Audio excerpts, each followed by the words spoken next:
Assalamualaikum warahmatullahi wabarakatuh. Saya Anissa Najah Safitri, NIM C1L019041. Di sini saya akan mempresentasikan hasil kerja saya tentang bisnis model kanvas sebagai pemenuhan tugas mata kuliah kewirausahaan. Sebelumnya, saya akan memberikan definisi tentang bisnis model kanvas. Bisnis model kanvas adalah sebuah alat yang digunakan untuk menyederhanakan konsep model bisnis yang rumit dan kompleks agar dapat dimanfaatkan oleh sebuah organisasi atau wirausahawan untuk membuat, mendiskusikan, dan memahami sebuah model bisnis dengan lebih sistematis. Bisnis model kanvas pertama kali dikembangkan oleh Alexander Osterwalder dalam bukunya yang berjudul Business Model Generation. Dalam buku Business Model Generation ini, Alexander Osterwalder mencoba menjelaskan sebuah framework sederhana untuk mempresentasikan elemen-elemen penting yang terdapat dalam sebuah model bisnis secara sederhana dan mudah dimengerti. Intinya, bahwa model bisnis ini terdiri dari 9 elemen yang disebut sebagai 9 building blocks.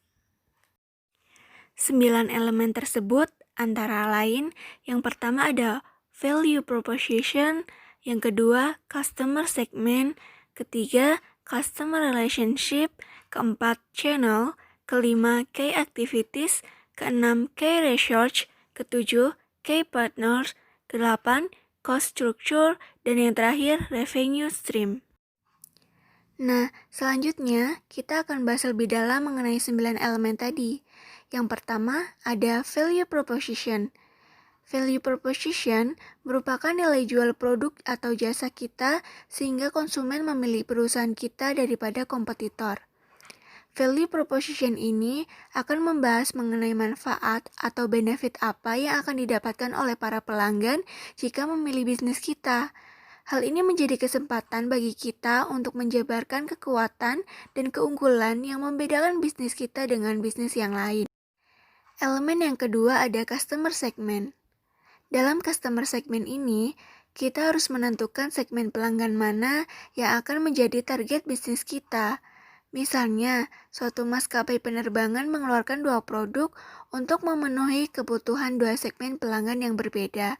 Atau ada 2 stasiun televisi yang menyajikan 2 acara berbeda untuk memenuhi segmen pelanggan yang berbeda pula. Jika kita sudah menentukan value proposition dan customer segment, langkah selanjutnya adalah memahami konsumen kita dan mendekati mereka yaitu melalui elemen customer relationship. Customer relationship membahas bagaimana jalinan hubungan kita dengan pelanggan. Di dalam customer relationship, kita dapat mengetahui cara apa yang paling efektif untuk berinteraksi dengan konsumen maupun calon konsumen. Cara mendekati konsumen ada banyak, baik secara personal, by phone, berinteraksi lewat channel yang sering didatangi oleh target konsumen, dan sebagainya. Ini merupakan elemen di mana perusahaan menjalin ikatan dengan pelanggannya. Perlu pengawasan yang ketat dan intensif agar pelanggan tidak mudah berpaling ke bisnis yang lain hanya karena jalinan hubungan yang kurang baik. Elemen yang selanjutnya adalah channel. Channel merupakan tempat pertemuan Anda dengan konsumen. Hal ini dapat menentukan di mana kita harus meletakkan iklan, apakah di billboard, di Instagram, di koran, atau yang lainnya. Melalui penggunaan channel yang tepat, kita bisa menyampaikan value proposition kepada customer segment. Selanjutnya adalah key activities. Key activities merupakan aktivitas bisnis kita yang dijalankan sehari-hari agar dapat mencapai value proposition. Key activities membahas kegiatan apa yang harus dilakukan untuk menciptakan value proposition yang efektif. Elemen yang selanjutnya ada key research, yang merupakan sekat dalam bisnis model kanvas. Berisikan daftar sumber daya yang sebaiknya direncanakan dan dimiliki perusahaan untuk mewujudkan value proposition mereka. Semua jenis sumber daya, mulai dari pengelolaan bahan baku, penataan sumber daya manusia, dan penataan proses operasional mereka menjadi perhatian dalam membuat model bisnis. Contoh sederhana dari key research adalah komputer, ruang kerja, karyawan, kendaraan, listrik, dan lain sebagainya. Elemen selanjutnya ada key partners yang berfungsi untuk pengorganisasian aliran suatu barang atau layanan lainnya. Posisi-posisi partner tersebut bermanfaat untuk efisiensi dan efektivitas dari key activities yang telah dibuat. Bisnis yang baik tidak hanya mampu menjalin hubungan dengan para pelanggan saja, karena hubungan dengan pihak supplier atau tim pemasaran juga harus diperhatikan. Misalnya, jika kita membuka bisnis bakery, kita membutuhkan supplier bahan kue yang jaraknya dekat agar bahan yang dikirim selalu fresh. Nah, supplier itulah yang menjadi key partner kita dalam berbisnis agar Anda bisa selalu menjaga kualitas roti yang Anda jual. Selanjutnya ada cost structure, merupakan skema finansial yang membiayai operasional perusahaan kita. Mengelola biaya secara efisien akan membuat bisnis yang kita jalani menjadi lebih hemat dan bisa meminimalisir resiko kerugian. Hal ini juga dapat menentukan proposisi nilai yang tepat untuk pelanggan. Dalam cost structure, merinci berapa uang yang harus dikeluarkan untuk melaksanakan aktivitas perusahaan perharinya, berapa biaya untuk sumber daya yang dipakai, berapa harga pemasaran produknya, dan yang lainnya. Elemen yang terakhir yaitu revenue stream.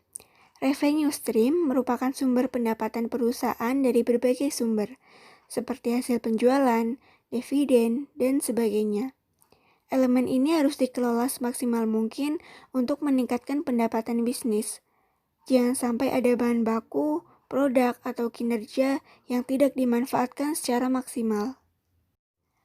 Nah, berikut ini merupakan contoh produk yang dijual, yaitu catering sehat yang dapat membantu dan mempermudah pelanggan dalam mengonsumsi makanan sehat di masa pandemi seperti ini. Selanjutnya yaitu kerangka bisnis model kanvas dari produk catering sehat. Dalam key partners, kami bekerja sama dengan penjual di pasar, petani sayur, dan jasa pengiriman makanan yang dipesan oleh pelanggan melalui e-commerce. Dalam key activities, sehari-harinya kita membeli bahan baku dari pasar maupun langsung dari petani setempat. Yang selanjutnya, kami juga mengolah bahan baku tersebut menjadi makanan siap saji yang kemudian siap untuk dijual. Dalam elemen key research, kami memerlukan tenaga kerja, alat dan bahan dapur, serta sumber daya keuangan untuk menunjang proses produksi catering tersebut. Dalam value proposition, kami mengunggulkan produk kami dan menawarkan kelebihan dari produk catering kami bahwa catering sehat merupakan makanan siap saji dengan bahan baku yang berkualitas dan baik untuk dikonsumsi. Selain itu, catering sehat dapat memenuhi kebutuhan gizi tubuh. Dalam elemen customer relationship, kami berusaha menjalin hubungan dengan para pelanggan dan menyediakan fasilitas untuk mereka dengan adanya diskon dan promo di hari Minggu, serta gratis ongkir di wilayah sekitar tempat produksi. Di customer segment, kami menargetkan bisnis catering ini kepada para pekerja, ibu rumah tangga, pelajar, dan pencinta makanan sehat.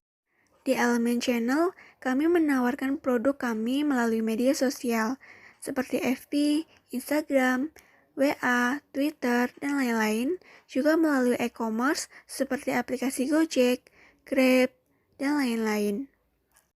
Dalam cost struktur, kami berusaha mengelola biaya operasional dengan efisien.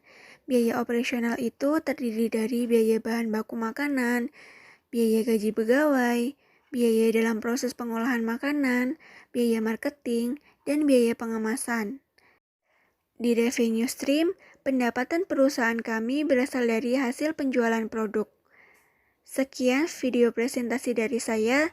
Sekiranya ada kesalahan mohon dimaafkan. Wassalamualaikum warahmatullahi wabarakatuh.